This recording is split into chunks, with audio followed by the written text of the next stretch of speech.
Hello everybody and welcome back to my channel. My name is Adam. I'm from Queen City Disc Golf here in Cincinnati, Ohio. And I've been looking forward to doing this video for quite some time, mainly because it brings together two of my favorite things, disc golf and analytics. If you're watching this, hopefully you're someone like me who's always trying to find ways to improve your disc golf game. And if not, hopefully this video can provide some useful tips on how you can potentially get better in your own game.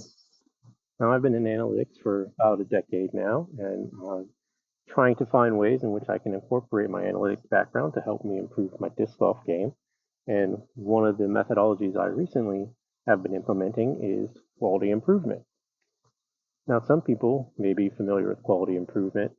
They use it in their job. It's very popular in manufacturing and in the healthcare industry. But I'm taking that similar methodology and applying it to my disc golf game. More specifically, I'm applying it to my putting game. And more specifically, I'm going to do it left-handed, which is my non-dominant hand. So you may be asking yourself, why not just use your dominant hand? And why putting? Well, first off, putting is easy to do. I can bring my basket out here in my backyard. It's 8 o'clock in Ohio in August, so it's 90 plus degrees still and 100% humidity, and the cicadas are going like crazy. So there's that. And two, last year I was diagnosed with arthritis in my right AC joint, which is my dominant hand, and for some reason, putting seems to aggravate my shoulder more than anything else in disc golf. So I decided to start trying to throw left-handed. But in order to try to start putting left-handed, I had to know I was going to get better throwing left-handed. Otherwise, what was the purpose? So I decided to implement some of my analytics background of using quality improvement. So quality improvement or process improvement, and I'm going to try to do a quick crash course on this, even though there's videos that may be 15 minutes long or courses that they teach in school of what quality improvement or process improvement it is. And it's basically taking a system that's in place, using information, data, and interventions to improve that process over time. So first, I want to start off by talking about what I'm doing, and then I'm going to talk about how I'm analyzing and improving that system. So what I'm doing is I'm coming out here in my backyard, maybe once a day if I can, depending on how the weather is or how my schedule is. And I'm doing putts. I'm doing 8 putts from 2 meters, 4 meters, 6 meters, 8 meters, and 10 meters. And I'm recording that footage, and I'm taking that back in, reviewing the footage, and analyzing how many putts I made. And then just tracking that over time. And that's my putting percentage, right? My number made putts divided by how many total putts I did that time. And when you do that over time, you can create what's called a control chart, or more specifically, a P chart, as we call it. And that P chart is just tracking your percentage or the system percentage over time.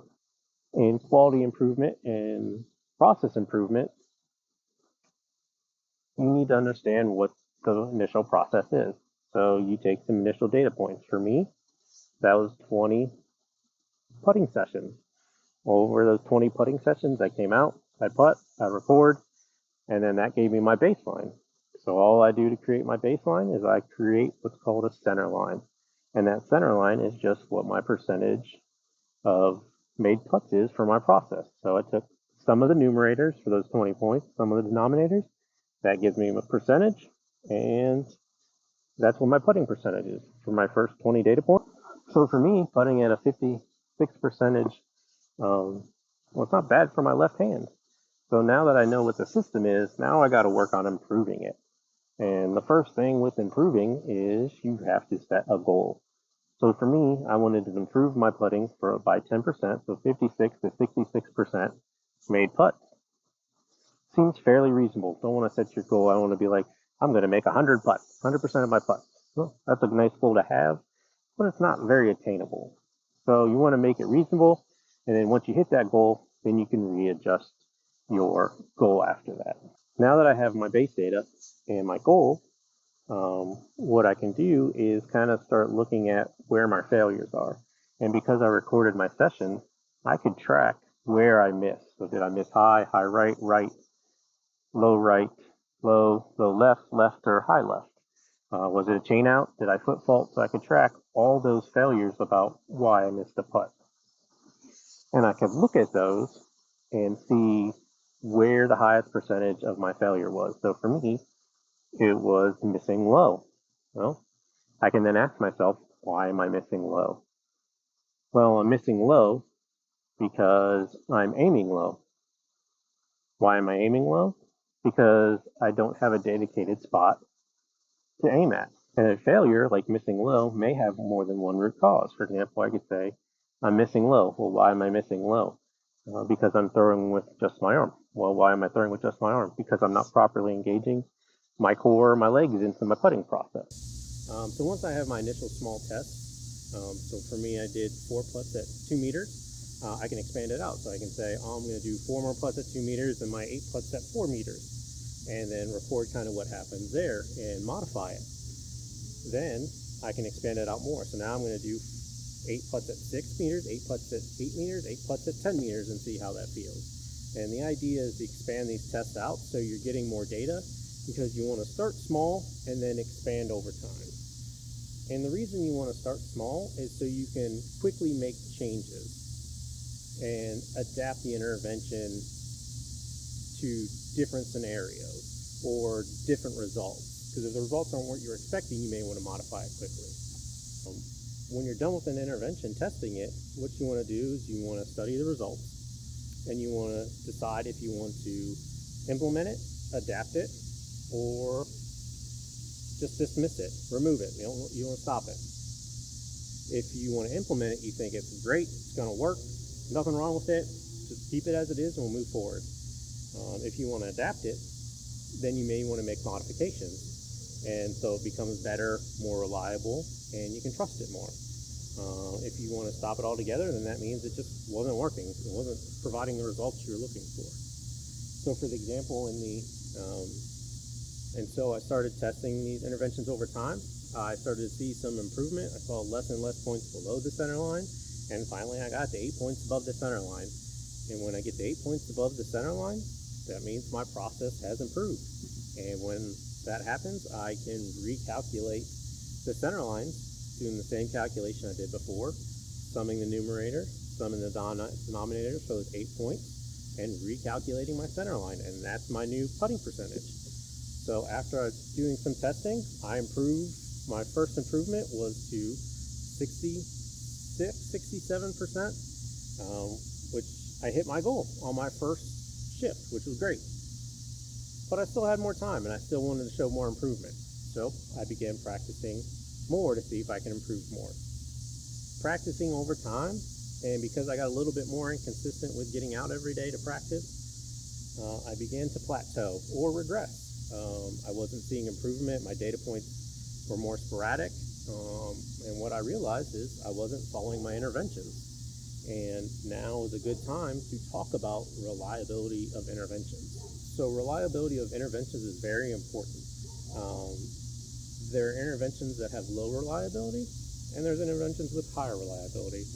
And basically what that means is the higher the reliability, the more likely they are to impact the process improving.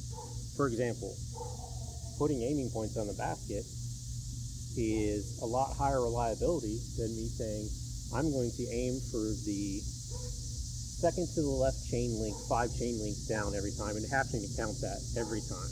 Instead, I can just put a piece of electrical tape on my basket, which is what I did, and it becomes automatically more reliable. So during that time I was kind of regressing, I noticed that I wasn't really following my interventions I had in place. And one of the big ones was my foot placement. I was basically just trying to find a way to put my foot behind here, and it eventually got too sideways when I was lining up. And so in my mind, how do I think about changing my foot placement so that it's a more reliable intervention? And I came up with just drawing some simple arrows on my mini. This arrow points to the basket. This arrow is going to align with my toe and the angle I want my foot to be. And that instantly increased the level of reliability of my foot placement behind the mini. because now I didn't have to think about where my foot was. I could easily use these arrows as reference, and it made it much more reliable. And after I did that and began to review some of my interventions I wasn't really um, implementing or had slacked off on, my process began to improve. And once I began focusing more, I got my putting percentage up to 72%. It is great. I'm very happy with 72 percentage. Would I like to be higher? Yes. And I can continue to work and I continue to implement these processes and interventions to improve my putting percentage. So if you made it through this video, great. I hope you got some content out of it. I hope you enjoyed it. I hope there's something you can take away or you can use this to implement in your game and how you can improve. Hopefully, I'm working on a template that you can go to my website, queencitydiscgolfcincy.com, download, and you can just fill out the data and it'll fill out the control charts and you can update center lines and do the calculations for you. Because I know not everybody's as savvy with numbers as I am. Once that's done, I'll put that in the description and you can use it for reference. So I want to say again, thanks for watching. If you like this content, please share the video, like and subscribe to the channel, or you could shop our discs at queencitydiscgolfcincy.com. Just transitioned web hosting sites, so I'm working on getting all the pictures and the formatting of the website back up, so all our products are listed up there. And again, thanks again for tuning in. All right, I wanted to give a quick run through of the template I created that you can use to help track your putting percentage. So in this Excel, there's 3 tabs, one being the raw data where you put in your date, your made putts and total putts.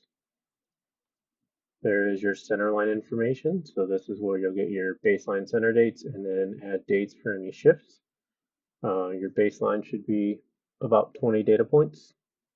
And then finally there'll be a control chart here.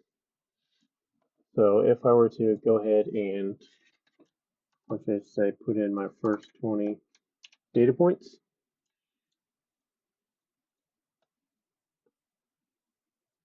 you can see now we have our centerline dates, what our initial centerline is, and our control chart. And this control chart goes up to 200 points. So there should be plenty enough space to add lots of data.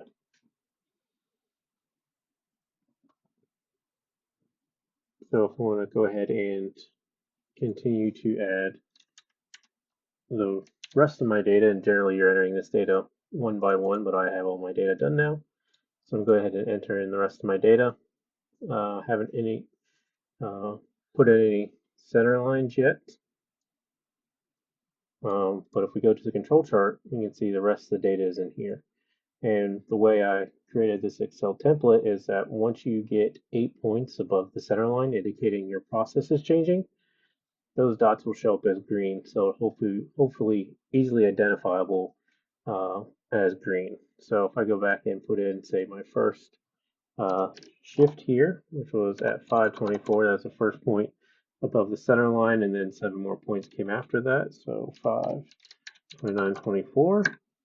I get my new center line calculation, how many points that is, and I can see my new process. And now I have one more shift, which is the last shift I have. I'm going to put those center line dates in.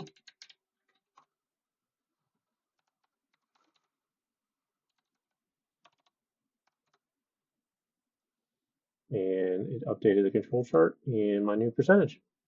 It's that simple. And you continue to do this for as much as you want, as long as you want.